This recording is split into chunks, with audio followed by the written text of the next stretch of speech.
wannan ke bayyana saba umarnin fiyayyen halitta har a yau yana jefa al'umma cikin bala'i. Yi wa fiyayyen halitta kunnan uwar shegu ko karantarwarsa har a yau yana kwashe albarka a rayuwar ɗan adam. Me ke faruwa? Wasu suka sauka sai 'yan tsirari kaɗan suka saurari radiyallahu anhu kan dutse.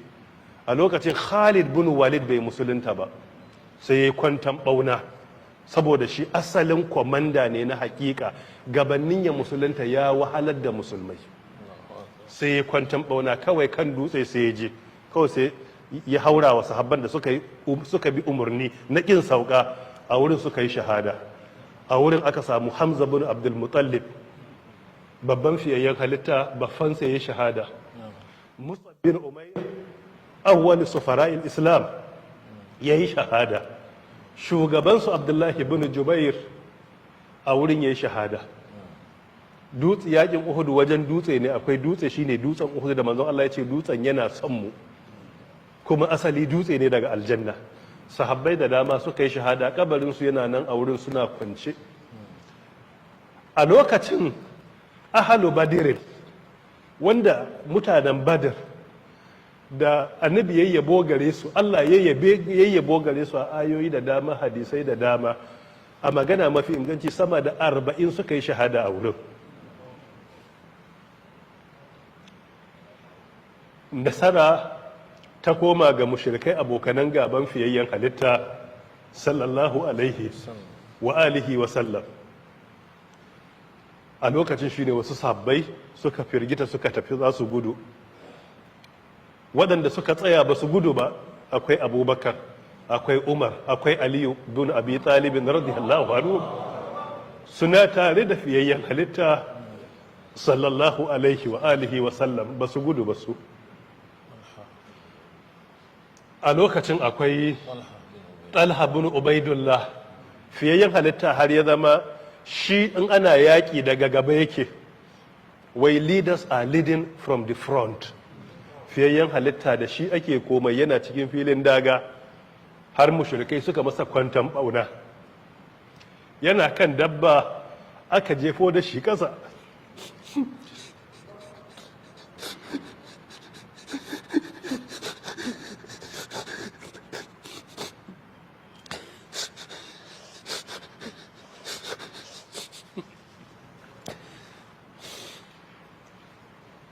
Talha ibn Ubaidullah da aran ma ya kira sunansa, sai ya ga fiyayyen halitta a tsakanin mushrikai a ƙasa, an karya masa haƙoransa, an sa ƙarfi a bakinsa, da ƙarfi aka tumbuke haƙora a bakin fiyayyen halitta sallallahu alaihi wa alihi wa sallam.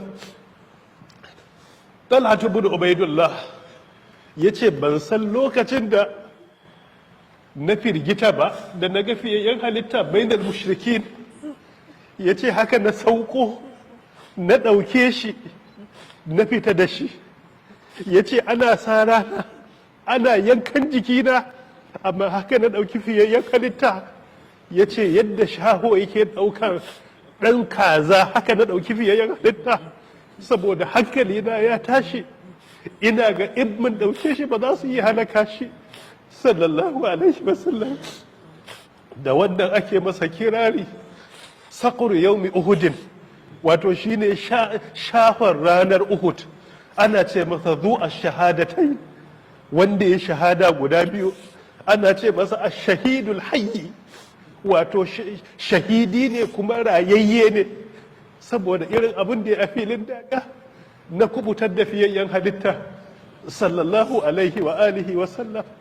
Sahabbai sun ga jarrabawa, an rasa manyan sahabbai, shi yasa Allah ta'ala yake cewa laqad sadaqa Allahu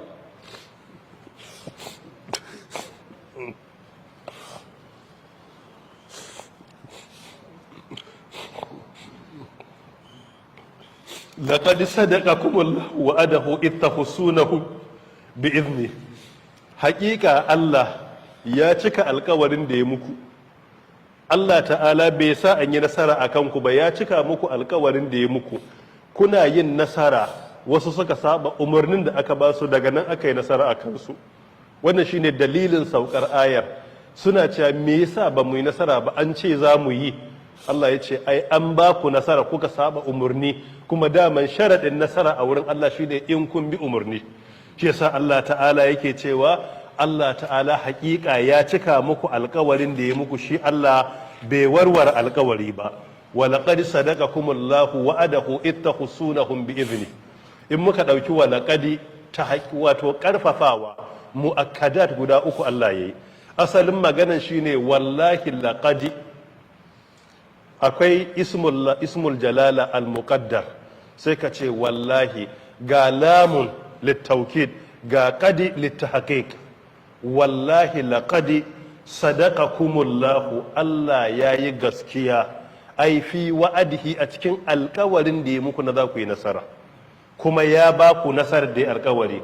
Iz, a lokacin da tahussunahum bi izni, tahussunahum shine alqatlu shadid, lokacin da kuka haura musu kuka fara nasara a kansu gabar da yamma, kudu da arewa, bi iznihi, da izininsa, shine ta ko ina kuka haura musu. don me? Don ku kuna self defense ne, su suka zo gidanku su hada kako, kuma an ba ku daman yin self defense. Wannan tahussunahum shine da kuka je filin daga ba kwa tsoron su, kawai sun fito kun fito, shine ittahussunahum bi iznihi, da izinin Allah, ai da taimakonsa.